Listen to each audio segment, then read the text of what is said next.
Ladies and gentlemen, Josh Sanch, your host here on the Bodybuilding News Network. Welcome back to another installment of Bodybuilding Daily, where we talk about all things hot topic and trending in the world of bodybuilding. And let's go ahead and start off, obviously, a side-by-side comparison of the most recent physique updates from Nick Walker and Samson Dauda, the two gentlemen, in my opinion, for the Arnold Classic Open title. I think they're going to be back-to-back, side-by-side, 1 and 2, battling it out for the win.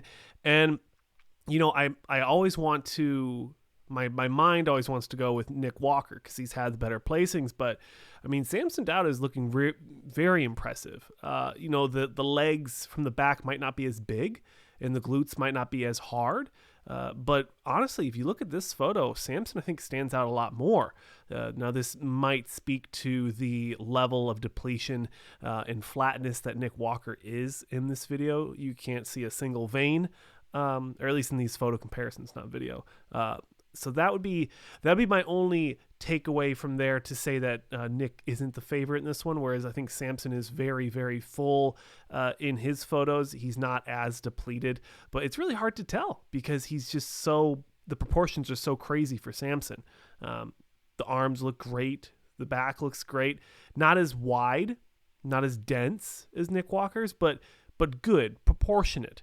And also, as we transition into more of a Nick Walker focused piece right here, how many competitors do you think are out there have made such improvements to something that was a glaring weakness? You know, Samson has debatably a softer back, softer glutes, not as great conditioning from the back, whereas Nick Walker was consistently critiqued coming into his first pro show in Chicago. The midsection was the big critique, and he's been able to make that, you know, in my opinion, and debatably, and I'm sure you let me know down below what your thoughts are, but I think that his midsection is now a strength compared to a weakness as it was just 2 years ago. So I am very interested to see some of these other guys coming into the show, if they're able to make their weaknesses strengths. You know, you've got Akeem Williams, the thick skin from the back and conditioning. William Bonac, the midsection, the chest gyno. You know, is he going to be able to make those corrections and you know, maybe win? But also, as we switch to a more Samson Dauda focused right here, as we have the footage to entertain you, you don't see a lot of back shots from Samson Dauda when we think about physique updates. He's done a few. You know, it's almost unfair to compare his physique updates to Nick Walker's, because Nick has been so ridiculously transparent with his physique updates. Almost every day he's posting, you know, shots. And I actually think he scrubbed his Instagram. I think he deleted a bunch of them, because I went through to like see if I could get a collage made of like week to week to week, and it seems that a lot of them are missing now. So maybe he's just trying to clean up the feed to make it a little bit less monotonous, the same thing. But again, getting back to Samson Dauda, he posts a lot of content that shows his strengths. And I know it sounds stupid me saying it, because obviously, you know, a guy is going to want to post his strengths. But when it comes to, you know, me as a fan and as a media person, I want to see everything. I want to see the full routines, or at least, you know, the transitions. I want to see the shots that you're not great at. And, you know, you can even think about Big Ramy. He's posted some back shots, and he's been very criticized for his lat spread from the back. Or not the lat spread, but the front double has been the critique. He hasn't posted as much of the back double, which is what we want to see, because that's going to show the shallow lower back. The lat spread, you can kind of get away with it. It's not as obvious, because the lats aren't, when you're not doing a lot of the tilting to really expose the lacking of the lats, is it? If it makes sense, you know what I'm saying? Like, the lats aren't going to pop out as much. So, anyways, Arnold Classic, less than a week out tomorrow, I believe. But we have a most recent physique update from Derek Lunsford, definitely in the offseason, but still looking crazy impressive. And what I thought I wanted to take away from this photo is he's kind of getting away from that horse straddle stance. And I know he didn't do it in every shot, but that was one of the big critiques, is it looked like he was riding a horse at the Mr. Olympia. And you can even see it right here. It's kind of awkward the way he poses the legs. And I understand the strategy. I'm not an idiot here. So you can comment down below if you want. It's just going to help the algorithm. And I do appreciate all the comments, even the negative ones. It's a weird it's a weird mindset to just any publicity is good publicity when you're trying to grow a channel. But one of the critiques was the horse straddle stance, and I know why he did it. It was to make the legs look bigger, to make the quads look more pronounced, because that is one of his weaker spots when you look at the quad sweep, or at least the leg completion from the front. From the back and from the side, I think he was like very dominant, especially from the side. He's got that Akeem Williams looking horse leg from the side, and I think it's very impressive. But if he wants to move up from second to first next year, if Hadi Choopan is the standard, he's going to need to bring the crazy sweep to the legs, because Hadi has, I was almost going to compare his legs to mine, but he has a really nice sweep on the outside. There's really no lagging parts when it comes to Hadi Choopan. He's very complete.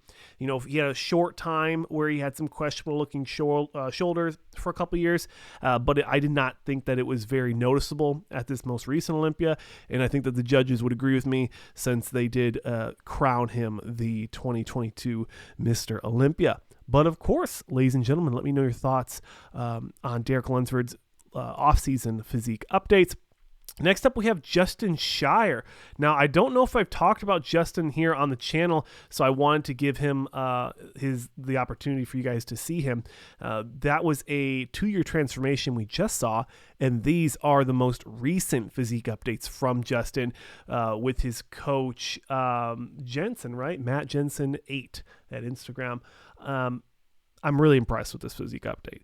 He really reminds me of a it's just escaping me. What's the guy's name? Nathan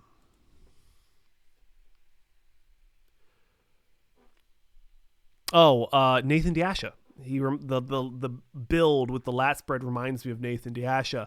And then this is just some footage from, this could be 2 years ago or just 1 year ago, but it was before the pro card win. It was the comparison footage photo that we used, or that they used in the first snippet. And gosh, is he impressive. I'm really excited to see where his physique is going to take him.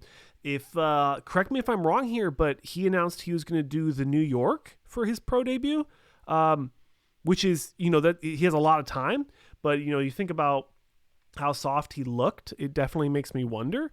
But if you guys know, if you ladies and gentlemen know anything about that, please let us know in the comment sections below. Have your voices heard for all the fans listening and watching now. Next up, GoodVito sharing some recent physique updates. And honestly, if he hops into the Arnold Brazil, I would not be surprised. He got his pro card last year, winning it in Brazil at that muscle contest. I think, what's it called? The Muscle Contest Brazil.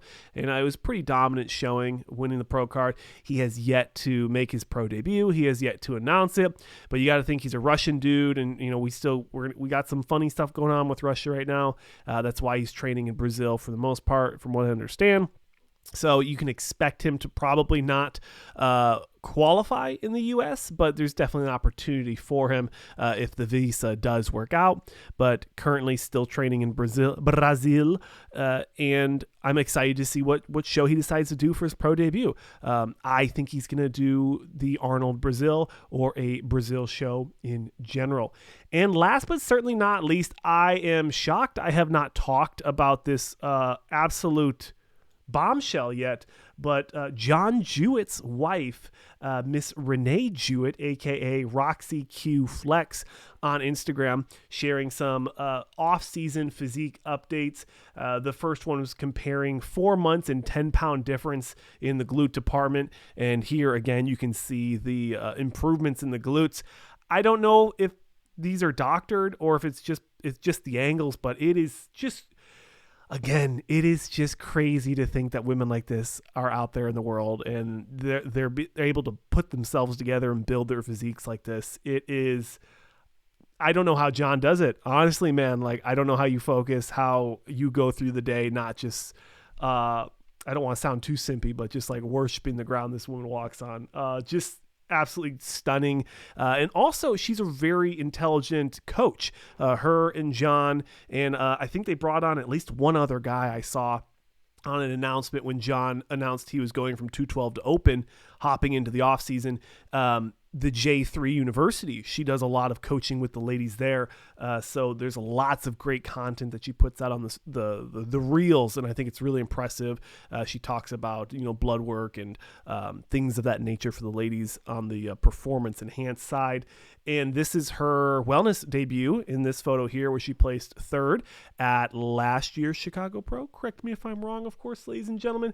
I'm excited to see where she goes and what show she hops into. She did pull the plug just a few months ago on contest prep, so she is back into the off season. But I am very excited to see what she's going to do, and I will continue to keep you guys up to date on her as she rolls through her off season. Of course, almost exactly 1 week out from the Arnold Classic. As of when this video is posted, we should be exactly 1 week out. It'll be Friday.